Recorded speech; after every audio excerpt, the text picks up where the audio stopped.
a chess game. And so we need to remove the players from the board, and we need to enable those that are still out there to continue to move forward.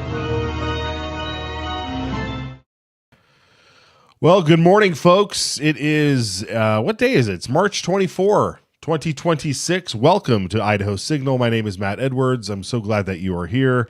Folks, it has been now about 4 days, since Senator Glenita Ziderville dropped the bombshell on her Substack and social media that there are at least 3 major dairy companies in her region that just demanded that a vendor terminate one of their representatives, which is Senator Ziderville's husband, solely because of her support on the illegal immigration enforcement bills that are pending in the legislature.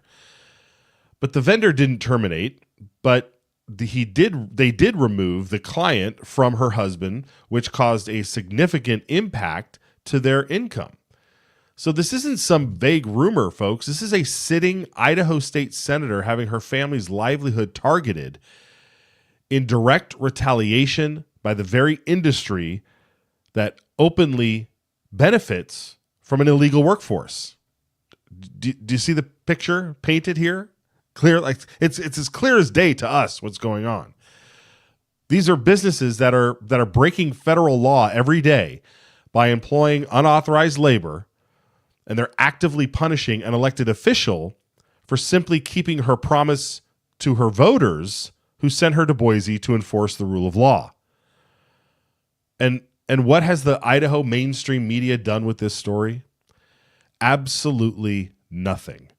Not one single mention on Idaho Statesman, the Idaho Press, the Idaho Capital Sun, KTVB, KFI, any one of the so-called big outlets. There's been crickets. The entire apparatus that loves to lecture us about democracy and accountability has collectively decided that this story does not exist. There also doesn't seem to be any movement within the Senate to defend one of their own. Is this just normal in Idaho politics now? A system so captured by big ag and open border interests that when a lawmaker gets punished for her position, for her opinion, everyone just looks the other way? Let's juxtapose this blackout with how the same media and political class treat one of their own little darlings. Representative Stephanie Mickelson of Idaho Falls. Representative Mickelson rehired a foreign national, Sajid Soto.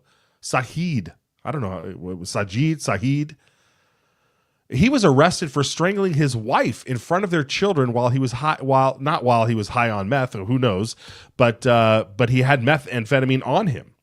And the case was mysteriously pleaded down, and he was eventually deported by ICE after a tip led them straight to one of her facilities. And yet Mickelson and her operation faced zero sustained outrage. Instead, she's been given softball coverage, defended by colleagues, and treated like some kind of victim or some principled maverick. On top of that, she joined a lawsuit earlier this year with the teachers' unions and public school districts to sue the state and block the parental choice tax credit, the very bill that gives Idaho parents more control and choice over their kids' education. She's actively fighting against school choice, against parental rights, and the press and her colleagues still humor her pathetic arguments in defending the governmental overreach she so bewilderingly champions. One lawmaker stands up for secure borders, the rule of law, and her family gets economically punished, and the media buries it. Another lawmaker employs a violent criminal who should be deported and sues to stop parents from choosing their child's education, and she's treated like a, who knows. This isn't journalism, folks.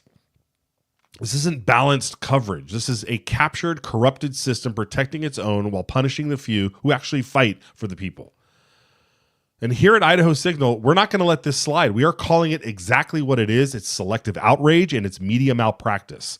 And we are going to keep this story alive. There are so many stories out there that come our way that we have to keep investigating. We don't have the time and resources. We're a small crew. Just on this show, we're just a small crew. And our organization is a small one as well. We don't have the infrastructure that the Idaho Press does or that KHQ does. But we're gonna keep digging at it. There are plenty of stories out there that need exposure, and we're going to do our best to try and keep you apprised of that. As we look forward into the rest of the week here, as we get towards the end of the session, there are many bills that are still making its way through the legislature, the immigration bills being one of them. But another, which had a hearing in the Senate on Friday, was House Bill H-22. This would simply make it so that third parties who are dealing with your children and they encounter that there is some sort of transitioning going on, or there is social transitioning in terms of like, oh, I feel like I'm going to be a different gender and that sort of, that they have to notify the parents that this is happening. The bill made it through the House side, and it was debated heatedly once again on the Senate side. One of the folks that showed up to testify is Edward Clark from the Idaho Family Policy Center, and he joins me now. Edward, it's great to have you here. Thanks so much for joining the program today. I wanted to let you have the floor a little bit and kind of explain from your perspective, from the IFPC's perspective, what House Bill 822 does and why it's so important that we get this through to the governor's desk. Yeah, Matt, thank you so much for having me on today. It's a pleasure to be here and talk about this important legislation with you. So ultimately, when it comes right down to it, House Bill 822 is about protecting a parent's natural right to direct the upbringing of their children. Our team at Idaho Family Policy Center advocates for parental rights and for the protection of children extensively. So going back to 2021, 2022, our team actually started working on researching, drafting, and eventually championing the legislation that would become the Vulnerable Child Protection Act, which was passed by the Idaho legislature in 2023 and upheld by the United States Supreme Court in 2024, which prohibits any medical practitioner from performing gender transition or sex change procedures on minor children. And we believe that this bill, House Bill 822, builds off of that. And one thing that we love about this bill is that it reinforces not only the right of parents to protect their children and to direct their upbringing, but it actually reinforces the duty and the obligation that parents have to protect their children from harm caused by bad actors and from third parties that are either seeking to harm their children or are negligently harming their children. So that's what HB 822 is really about. It's about protecting children and about reinforcing parental rights. We were able to actually work with Representative Bruce Skog to get some of the language changed and updated so that it would better reflect the intent of the legislature and the intent of this legislation. Yeah, very good. One of the things that I saw come up was like, at what point is it the duty of this third party to notify the parents? Is it simply waiting for the child to say, "Oh, yes, I am a girl" or "I am a boy," different from what they actually are, or is it just like subtle signs that maybe the boy is wearing nail polish and he's not in a rock band, or he's, he decides, or a girl decides to go more tomboyish and wear boys' clothing to school. I mean, at what point are these individuals, these third party individuals, required to report something? Should they notice it? Yeah, Matt, that's a great question. And it's actually similar to some of the questions that I was getting in the committee that I actually wasn't allowed to fully respond to in the committee hearing. So thank you for letting me address that now. The legislation itself is pretty straightforward. In fact, I have the legislation in front of me, and down on page 2, it says that a covered entity has this obligation to report whenever they, quote, receive any request by the minor student to participate in or facilitate the social transition, end quote. So simply making these observations is not enough to rise to the level of what HB 822 requires. Instead, what House Bill 822 requires is if the child approaches their teacher or their counselor or whoever it may be and explicitly requests, "Hey, I think that I'm Jane and not John. I need help starting to live as Jane," then the covered entity has the responsibility. A lot of the opposition that we've heard to this bill comes from people who are saying that it's very vague, it's ambiguous. These covered entities won't know when and how they have to report. But it's quite clear just by reading the plain text of the legislation, when the child is actively seeking help in the transition process, that's when the duty of the entity to report to parents is triggered. Yeah, very good. That's a great point to point out there. I'm glad you're able to address that. I want to throw another scenario by you because oftentimes what we hear is that it's not just that these ideas just pop in the minds of these young folks at times. Sometimes they're drawn to it because of suggestive material that's either found on social media or online, or perhaps even in the school itself with a counselor or a group leader or some sort of adult who knows exactly what they're doing in trying to infiltrate these minds. And so what about a third party that witnesses, say it's another student that's in a small group with some other students, and they realize that the teacher is kind of driving out some of these ideas in them or in the students in around them. Does this bill address that at all as well? Yeah, so that's a really great question. Where this bill would come into play is through the different relief mechanisms that we see in the bill. So if we find out that that is happening, where the third party is secretly transitioning the kids or helping to facilitate that without having notified the parent or received parental consent, that's when the different enforcement mechanisms of this bill are triggered. So if it comes to light, whether it's through another student or the parents find out through different means, maybe they even have a conversation with their kid later down the road and they find out that this is occurring, that's why the remedies in the bill are what some people call so severe. It's in order to help protect parents and help protect their children. One thing that's been raised by a lot of the people advocating against this bill, and specifically the legislators who are debating against it, is that this bill authorizes the attorney general to seek penalties up to $100,000 in civil penalties against an institution that violates this legislation. And many of the detractors of this bill say that this is very harsh. But there are two things to remember about these penalties. First, it's not saying that $100,000 civil penalties are required. It's saying that there's up to $100,000 that the attorney general can seek if the harm warrants that amount of damages, essentially. And the second thing to realize is that it's important that we have such high penalties in order to prevent these behaviors. Because again, we're talking about oftentimes irreversible psychological damage that occurs to these children when they start being socially transitioned. And so if anything, we would say that $100,000 isn't nearly enough because of the permanent harm that is done both to the rights of parents and to the mentality and the psychology of these children. Yeah, absolutely. And hopefully this also, hopefully this bill causes this to stop right at the beginning. I mean, obviously with House Bill 71 from a few years ago, that's saying you can't do any of these transitions and any of that stuff, and that's already after having gone through all this. You're a young guy, Edward. It looks like. What have you? I mean, growing up. I mean, I'm older, and this was never an issue when I was in high school and junior high. Were my fellow students, transitioning and calling themselves a girl or a boy? I mean, this is just, it's so prevalent now. What do you think's going on? What do you think is driving this? What do you see in your generation that is driving this?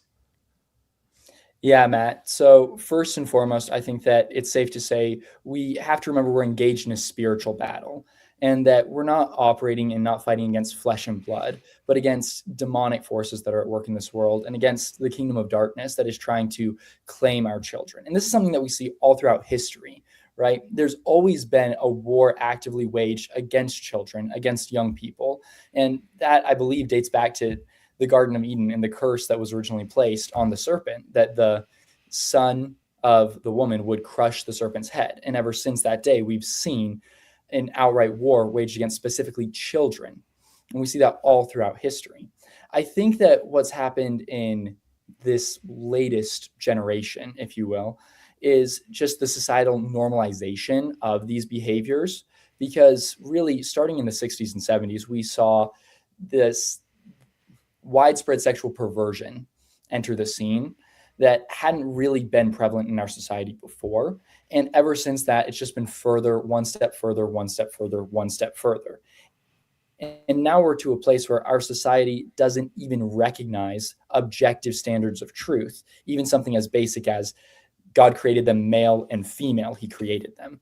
And so I think that's where we're at as a society, and why it's so important for us to continue a strong offensive to reclaim this objective standard of truth in gender identity and sexuality, and then across culture as a whole.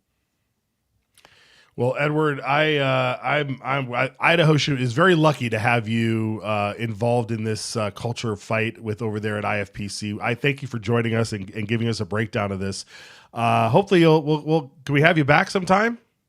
Yeah, I look forward to that. Just tell me when.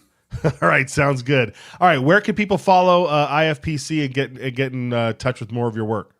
Yeah, you can sign up for our newsletter and our action alerts at idahofamily.org. And you can also check out some great events that we have coming up to this area in the next few months as well.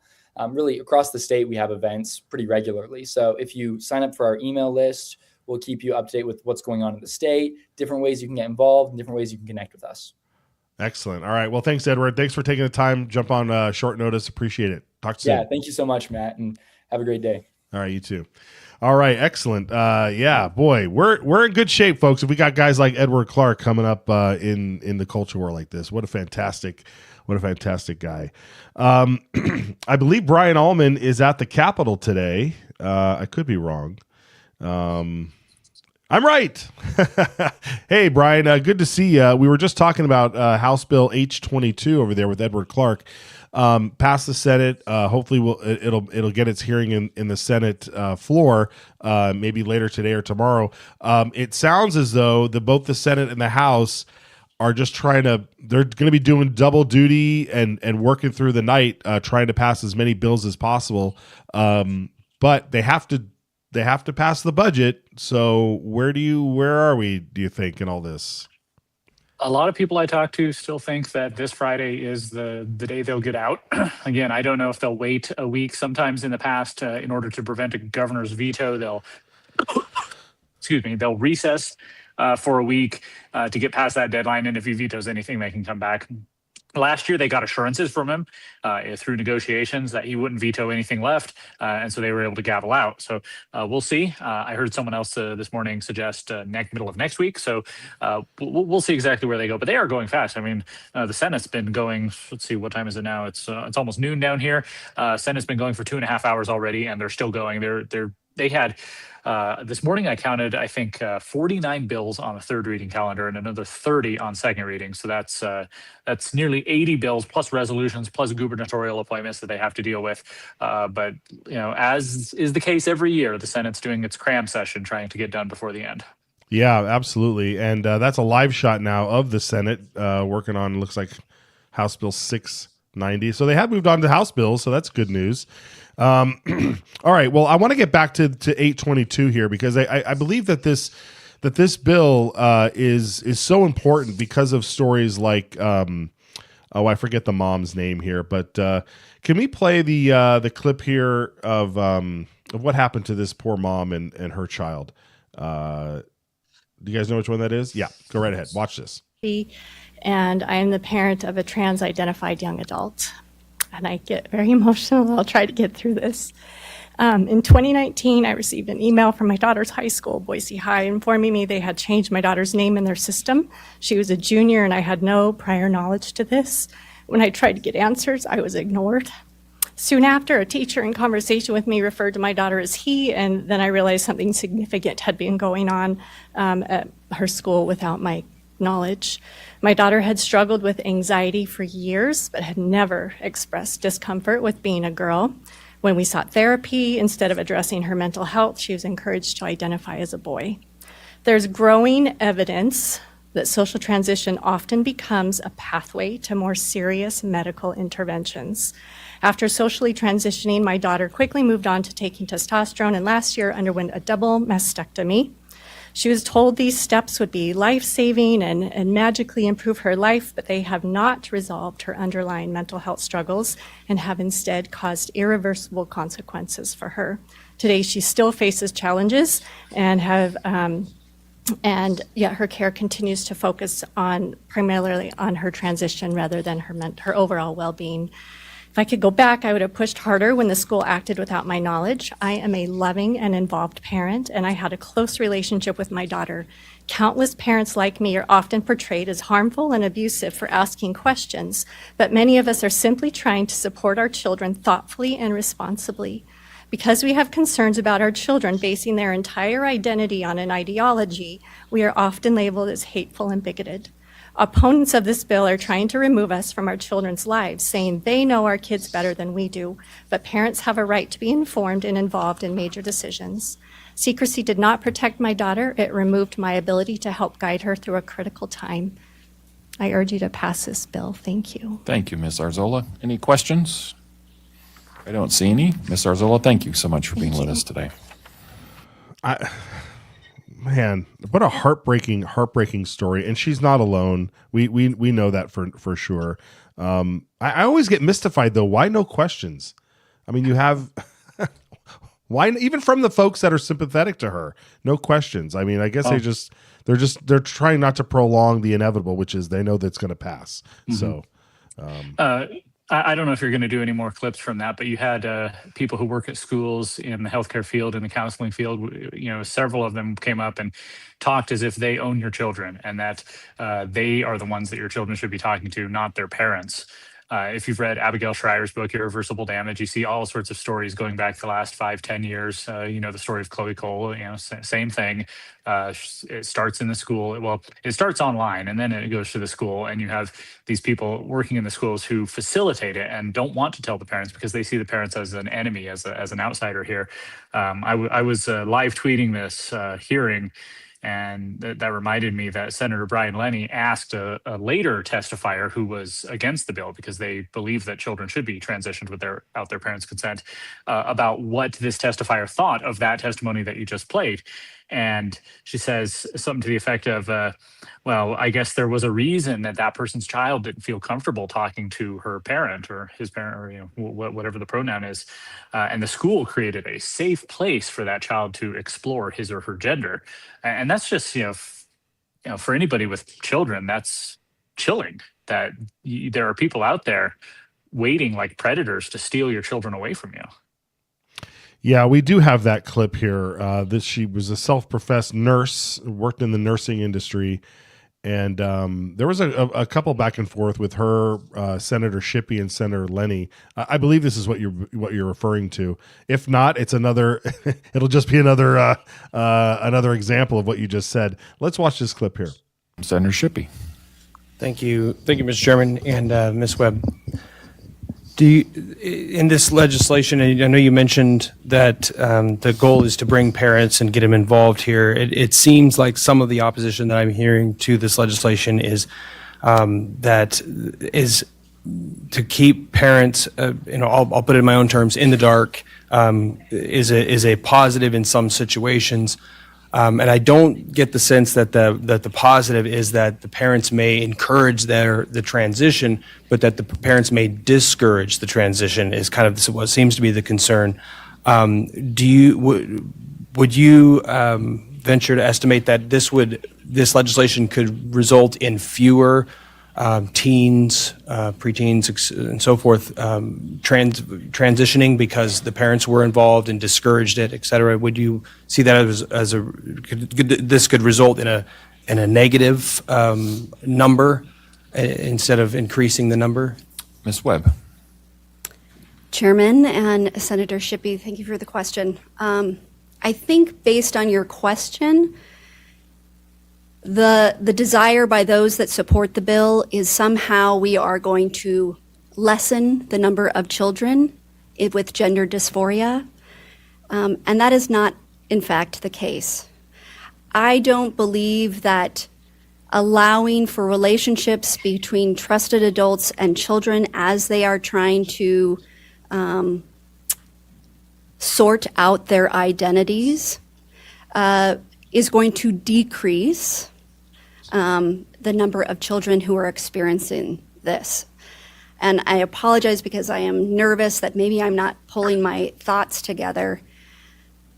Children are going to explore their gender and their identity regardless of whether they have adults to share this information with. But if they are doing it alone, without supportive people in their lives, because they don't have that relationship with their parent, we are potentially putting those young people at risk for mental distress, for suicide, and for bullying when they are not allowed to explore this in a safe environment. I do not believe that if we were to allow this bill to go forward, we are suddenly going to decrease the number of kids with gender dysphoria. Senator Lenny, and Ms. Webb, thank you. Senator Lenny. Thank you, Mr. Chair. Ms. Webb, you said that nobody is doing this in secret or quietly, but what about the woman who's sitting right behind you whose kid was, who that's just disproves what you just said? Ms. Webb. Chairman, Senator Lenny, I appreciate, I do not wish upon any parent to feel disconnected from their child's experience or feel that things are kept from them. There was a reason their child did not feel comfortable coming to them when they were exploring their gender. And the school created a safe place for them to try on a different name. I don't know their personal experience except for the testimony. However, I believe when we look at these individual circumstances or these individual cases, we are trying to then brush a broad stroke across the state, when in fact we need to recognize that it is this small minority of children who do not have strong relationships with their parents, who need the guidance and support of other adults in their lives, especially providers and counselors who are suddenly going to be put in a position to disclose before a child's ready. They may very well provide guidance and helping them disclose that on their own to their parent, but please do not put a timeline on these sensitive conversations, as well as a ridiculous penalty when these adults are just trying to support the children in our state. You have a follow-up, Senator? Follow-up. Do you believe, thank you, Mr. Chair, do you believe parents are the primary stakeholder or authority in a child's life? Ms. Webb.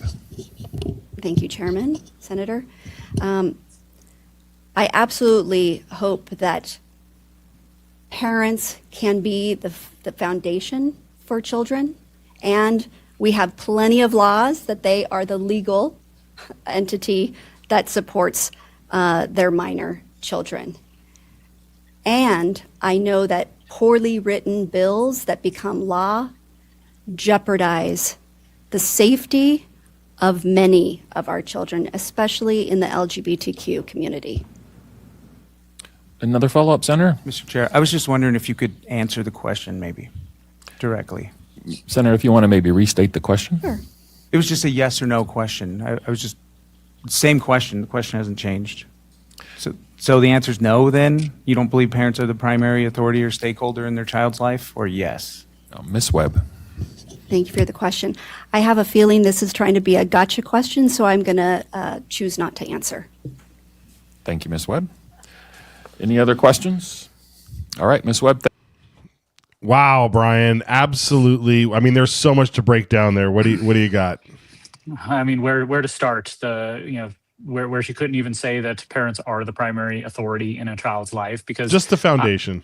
I think it's clear that she doesn't actually believe that. And then talking about children with gender dysphoria, the actual numbers of children who experience that clinical issue is fairly small. But what we've seen over the past 10 years is really a fad, a social contagion. Again, Abigail Schreier writes about this, that you see something online, you talk to somebody. All children at this age, between 10 and 15 years old, are going through all sorts of changes. It's confusing. It's unsettling. And then you have these vultures ready to jump in and say, the reason you're feeling this is because, you might have gender dysphoria, and, we can fix that with drugs and surgeries. And of course, before they realize what they're doing, they've taken steps toward irreversible damage, and that's what all these euphemisms are covering, I believe. Yeah, and it really makes me wonder why is it, she said there are children that have no relationship with their parents or very bad relationships with their parents, and certainly that's true. There's a lot of troubled families out there. There's a lot of kids that go to school that their only positive influences that might be in their lives are teachers or a counselor or some other adult or something, a coach or something. But why is it that the default position seems to be whenever a child says, I don't know, I just don't feel comfortable in my own body, that the default position nowadays seems to be, well, maybe you're just a girl trapped in a boy's body or vice versa. Like, why is it that? It is so, Edward Clark brought it up earlier, it is so demonic. I don't understand that is the current default position among what is supposed to be educated people who went to school in order to teach children and to help prepare them for society. Why is that the default position?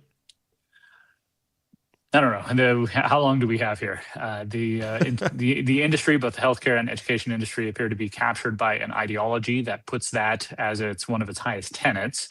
Can't discount the money either. People who go through these transitions become patients for life.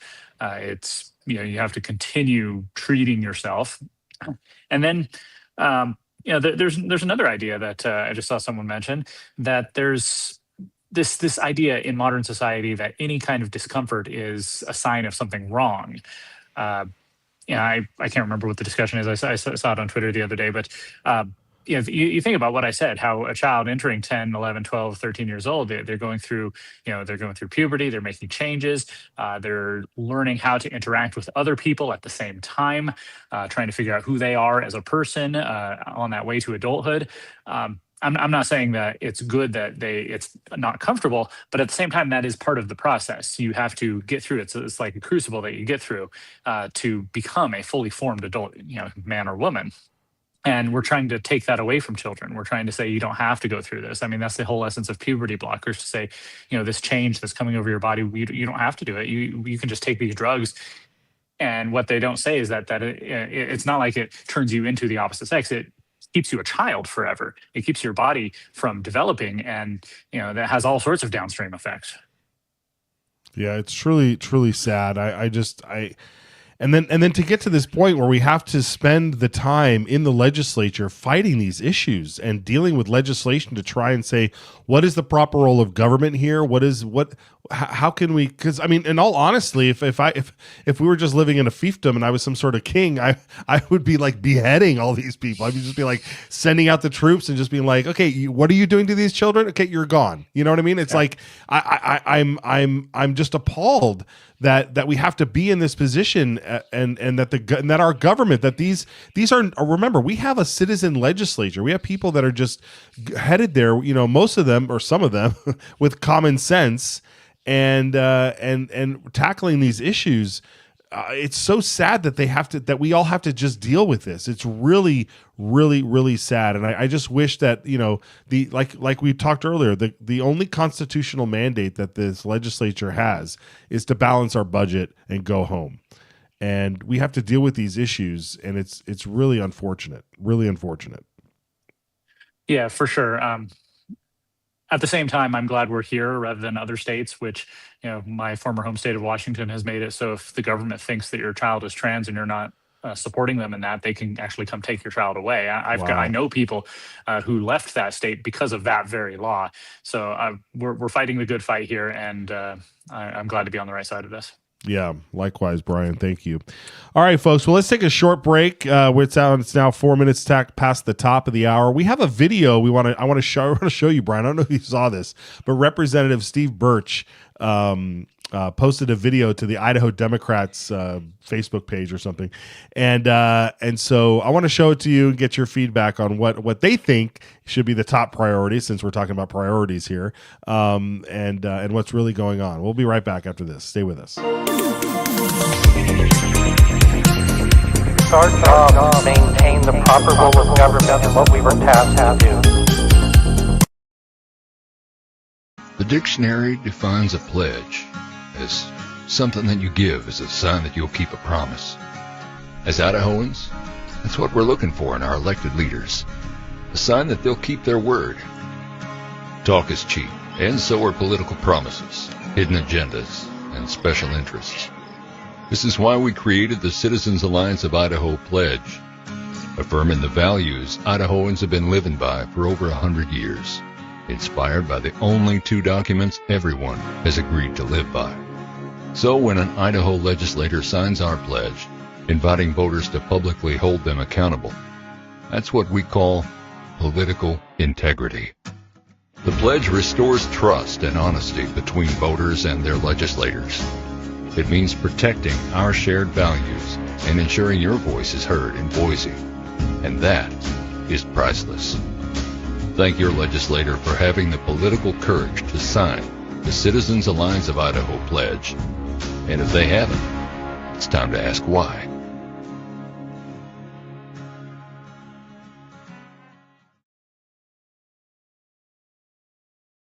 Idaho State Representative Steve Birch. Folks, we have a problem. Over 80% of the Idaho legislature has been controlled by one political party for over the last 30 years. And when one group of people has that much control for that long, they tend to lose touch and voters get taken for granted. And this is one of the reasons why we're seeing more and more bills about bathrooms and flags instead of legislation on issues that affect your daily life, like inadequate health care, unaffordable housing, underfunded public schools, just to name a few. And this year, the majority party is cutting the budgets of nearly every state agency and department that provides vital services for you and your family that you depend on and count on. You know, the result is living in Idaho is becoming less affordable and more difficult for most people, young and old alike. Look, after having knocked on over 42,000 doors, one of the things I've learned is that good ideas and good people come from all directions, not just one. And so whether you're a lifelong Idahoan or whether you've moved here recently, remember in November to vote for the person, not just the letter. And if you want a legislature that's going to represent you instead of itself, if you want change, then vote for change this November. Brian, so that's Representative Steve Birch reminding people to vote for the person, not the letter, or and so forth, which, you know, I don't necessarily disagree with. It's just so funny coming from somebody who is a D and likes to do, and like I feel like he likes to dupe people into what he actually truly means. But Steve Birch and his own personal voting record aside, Brian, the problem here that he raises, which of course no one can deny it, affordability, cost of living, and everything is definitely is top of mind of folks. But his answers and his dismissal of the things that we just talked about, for instance, House Bill H-22, the bathroom bills, the flag bills, like these are all part of a system to destroy our culture here in Idaho, and also to distract from the problems that illegal immigration gives us when it does come to affordability. So what do you make of some of the arguments here that Birch was making on behalf of the Democratic Party? Well, where to start? It's like fish in a barrel. I guess there's two issues that come up to me. First, his insistence that those bathroom and flag bills are not important and it's just a waste of time. The Democrats play this game where they'll push these things through other avenues, through city ordinances, for example, or through school districts or school policy. They'll push the trans flag and the letting boys and girls bathrooms on society. They'll put inappropriate books in our public libraries and our school libraries. And they'll say that that's not political. That's just, we're just being good human beings by doing this. And then when we push back and say, wait, how about you don't do this? You don't expose our children to this. You don't tear down these boundaries of society that have existed for thousands of years. Then they turn around and say, you are politicizing the issue. You are making a big deal out of this. Nobody wants to be talking about these things. So they play a little game there. And that's obviously what he's doing there. And then secondly, he talks about all these problems, and what's his answer for everything? More government, more taxpayer dollars. It's like Democrats are hammers, and and every problem is a nail. I screwed up the metaphor there, but they see every issue, every problem as having a government solution. Affordable housing, housing is too expensive. Okay, we need subsidies. We need tax credits. We need we need to actually go in. The city of Boise is actually buying property and buying houses and acting as a landlord to try and get people off the streets. And of course, that we know from a free market perspective that doesn't work. Healthcare is too expensive, so we need more government. We need more government subsidies. We need the government to subsidize this program. We need to get more people on Medicaid and Medicaid expansion and these other government programs. It's always a government solution, and I think the truth of it is that we look, at the last 100 years and we see that, as Ronald Reagan said, government is not the solution. Government is the problem. So, when we talk about cutting budgets or we talk about regulation, let's pull some of that back and let the free market work. But people like Representative Birch don't believe in the free market. Yeah, not to the extent of allowing it to truly be free and let people flourish and prosper. We don't tend to give too much air to the Democrats on this issue, but he's definitely not a pledge signer.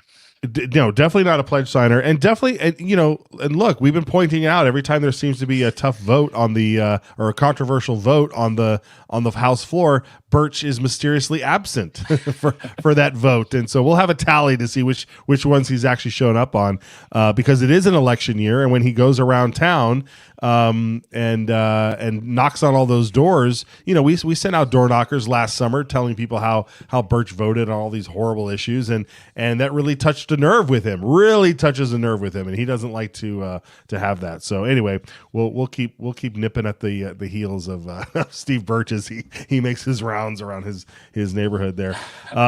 All right, Brian, what are you working on right now? What are you focused on? Like you said, they're hoping to sign die at the end of the week here. I don't think that's going to happen, but what else are you working on? Should we be paying attention to? I'm working on an article today about the intransigence of the Senate. So many good bills this year are dying in the Senate, whether because they're sent to a committee that where they were destined to die, or whether the committee chair is just holding them in his drawers. Most of it's Senator Guthrie, but of course we've had Senator Foreman too, holding the no taxpayer dollars for teachers unions bill in the drawer. So I have some questions to ask about the structure of the Senate. So stay tuned at gemstatechronicle.com. Yeah, fantastic. And I think either tomorrow or later this week, we're going to lay out the big Senate election fights that are coming up, because there is some interesting battles out there, and everybody should know where it is you can help and what you should be paying attention to. So Brian, thanks again for joining us today. Good luck at the Capitol there today. Hopefully there's nothing too major going on. I know you had ISP hunting around you, right? Oh yeah, I'm sure everything's okay. All right, good. All right, thanks, Brian. We'll talk to you soon. Okay, folks, I just want to, before we cut out of here, I just want you guys to make sure that we're staying on top of things here. And these immigration bills that are still stuck in the Senate, one way or another, these bills are going to get through. It's true. It's just true.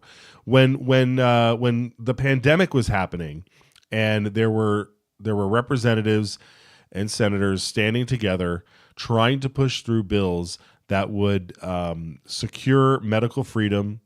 They would open up your businesses. They would allow you to send your kids to school not having to wear masks and that sort of thing. The legislature kept pushing back the leadership and not hearing these bills, and the good minority folks that believed like you and I were still pushing these bills through, and it took a few sessions to get there.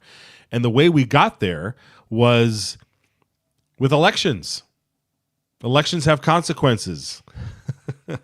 And so we need to keep that momentum going. And so after the election of 22 and 24, we finally started to see, for instance, the Idaho Medical Freedom Act, the mask mandate bill, all of the bills that started creeping up during COVID with all those issues, not being able to go see your grandparents, not being able to see loved ones in assisted living and that sort of thing. Like some of those bills, they started making them through 22 and into 24 and then into 25 session. And they finally get through because we have to secure these freedoms. And so I point all that out again because we're in a same position now after 4 years of just an unbelievable amount of illegal alien border crossings. I mean, we cannot forget the pictures that we saw of people on trains coming up through Central America and into Mexico and storming through the border. We played a clip here when they broke through the fence at one of those checkpoints in Mexico and Texas. And so when you think about all of the things that we've seen across the country where ICE is moving in and arresting folks and getting rid of them, the numbers they still pale in comparison to what previous administrations have done. I'm sorry to say, I mean, they've been out there trying to capture these people, but there are so many that there's still plenty of them living in the shadows. And so here we are in Idaho trying to fix this problem within our state. And we see legislators stand up and say, this is a federal problem, and the feds need to get on it, and they need to take care of this. Well, I'm sorry, but the feds can't do it all. The states need to take care of their own state. That's what state sovereignty is all about. And so if the feds can't do their job, then we have to do things within the power that's within our power as a state to say, hey, employers, did you know that it's against federal law to hire an illegal immigrant? You can't hire somebody who's here illegally for the job. So we give them I-9 forms and ask them to fill out the forms, and they're not allowed to check the forms. So we're saying check them, run that stuff through E-Verify to see if there's a hit or a miss on their identity. And it's not going to be perfect. Nothing is perfect. Right? You've got Representative Jack Nelson, who likes to stand up and remind everybody every time one of these bills comes through that the black market is full of fake materials that you can just buy. You know, you can buy you can get E-Verify a number that'll set you free. You can get Social Security. You can just buy these things and make it through. Okay. Why should we make it easy for businesses? Why should we make it easy for these criminal illegal aliens to secure these jobs? And every time we see somebody get arrested in Idaho by ICE after having like 18 DUIs, or they're dealing cocaine, or they've assaulted a child sexually or anything, it's like, well, they were here for how long? Did they have a job? Were they just living on the streets? I don't really see homeless encampments around town where all these illegals are, right? Where are they living? Where are they staying? Who's employing them? I wish ICE would just also include where that person worked when they picked them up. Who's your employer? Who's paying for you? How long have you been here? I want those kinds of stats and those kinds of numbers. But we can't even get those. They're trying to pass bills that just count how many illegal aliens are in our schools, how many kids of illegal aliens are in our schools, how many illegal aliens are using the services at the hospitals, how many illegal aliens are on welfare. All of these numbers, you can't even count them. We don't even know the true impact. But we know that there's an impact because we're seeing the resources being used. We're seeing services and costs of everything skyrocket. This is a small state. I wonder truly how many are here. They say 30,000. Okay. What if it's 70? What if it's 150? What if it's 500,000? Who knows? We're not allowed to count. But the states are trying to do it. And who's out there stopping this? Well, over in the Senate, you've got Senate Pro Tem Kelly Anthon, who is sending these bills to their grave. He's sending them to be hung. Do we have that? I don't have that. I didn't share that cartoon over with the guys. But we sent a cartoon out and about. I wonder if I have it just here. I could quickly share it. No, I don't. But there is the Pro Tem sends these bills to the Senate State Affairs Committee, where they die a slow death. They die a slow death. Or maybe it's a fast death. I don't know. It feels slow because we're still fighting for it. That QR code up in the top there, That'll help you compose an email to send to Senator Anthon that says, hey, get these bills going or remove Guthrie from the position. I mean, it's simple. There's the number, 208-332-1300. I'm saying it slowly for those who listen on the radio on idahosignal.live. It's 208-332-1300. And we got to call. You got to call and get this stuff done. Yeah, there's the photo. You found it. Load up that photo. Yeah, that's Senator Kelly Anthon overseeing the death of good House bills and the illegal immigration bills with Guthrie up there manning the gallows. Folks, I'm telling you, we have to get these bills through. We have to. And we're also not letting off Senator Dan Foreman over there in the Commerce Committee with the teachers union bill. That's probably one of the biggest bills in the country that Idaho can lead on. And that bill is stymied over there. So I'm telling you, folks, the Senate, if you live in a district, if you live in Guthrie's district, pay attention to who his opponent is. Candidate David Major of the Idaho National Guard, David Worley. Go look up David Worley and see if this is someone you want to support. And remember, if David Worley takes over Jim Guthrie's seat, he doesn't obviously automatically get everything that Jim Guthrie had, which was the chairman of the committee. But so we have to deal with who would be the next in line to chair that committee. But Guthrie would be gone, and that's what you need. You need these folks gone. You need to get these people out of here. It's give us your vote or give us your seat. That is what's going on. Okay, let's do this. Did we have? We didn't have anything else. Is the Senate? Is anybody anything going live anywhere? Should we check in or should we check out, guys? Check in or check out. Everything's adjourned. All adjourned. Very good. We do have this clip of a bill. I want to get Senator Ben Taves on the program to talk about all these housing bills. It's caused quite a stir in the legislature, and it's being reverberated everywhere. But let's watch this clip here of Senator Ben Taves and House Bill 800. Throw it up, guys. Let's see what happens. Final I haven't seen it yet. consideration, House Bill 800. Secretary will read the bill. In the House of Representatives, House Bill 800 by Ways and Means Committee, and Act relating to manufactured homes, to revise the definition and to make technical corrections, to revise provisions regarding sitting of manufactured homes in residential areas. Mr. President. Senator Taves.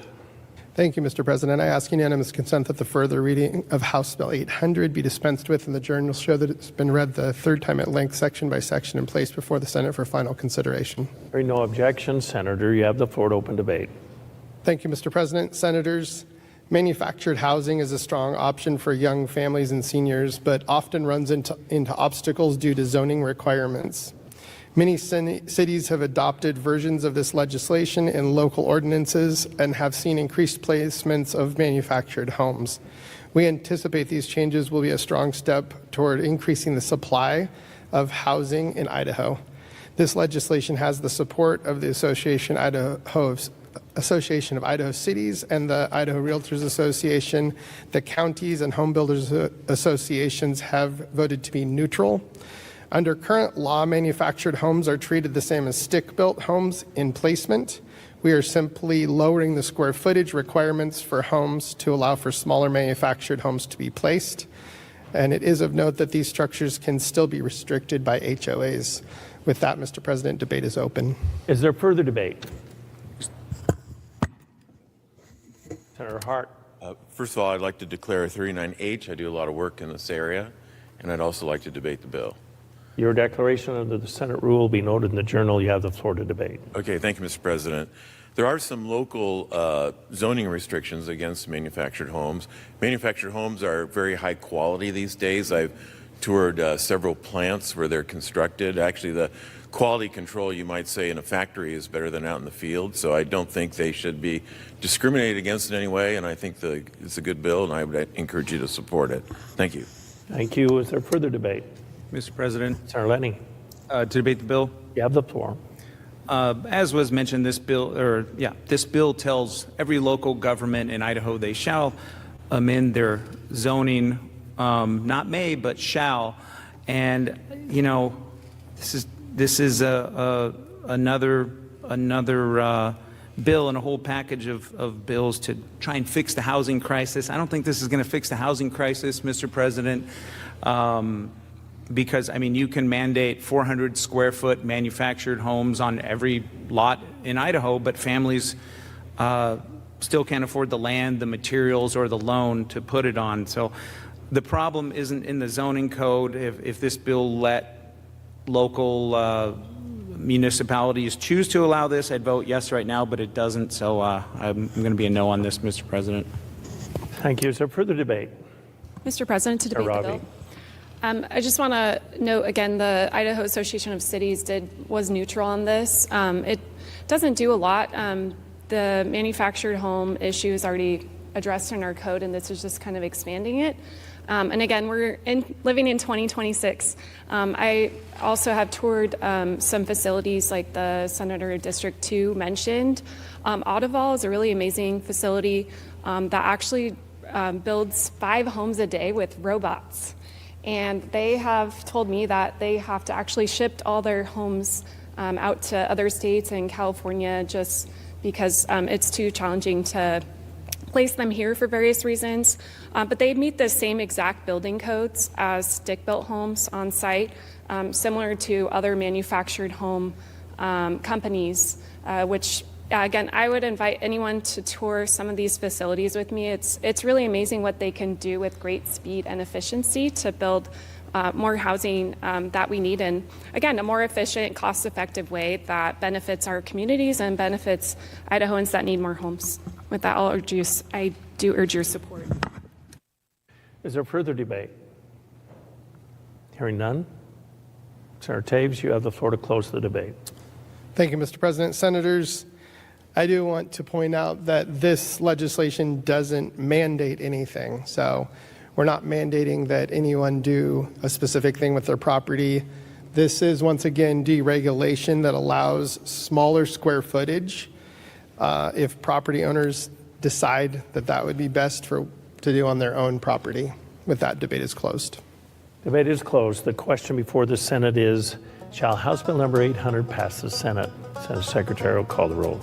And after that roll call, the bill did pass, and it's on its way to the governor's signature. So, like I said, we're going to try and have Senator Ben Taves on to talk about a bunch of those different zoning bills and permit bills, things to make things to make homes more affordable for the folks out there.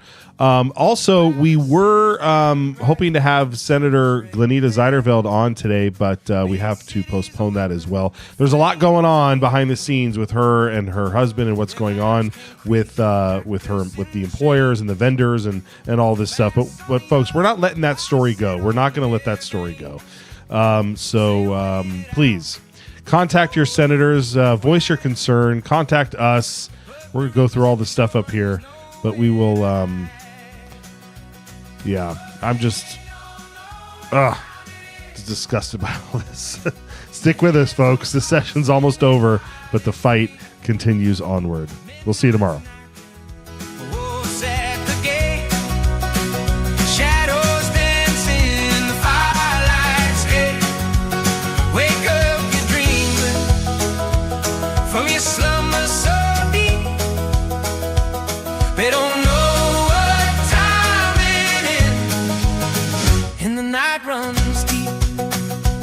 Twice a rebuilding in close to the Tower of Man. A whisper lay cut the summer wind's hot span. That mailed its notice to the preacher in the arena. While the mob's wild hordes howled in the cantina.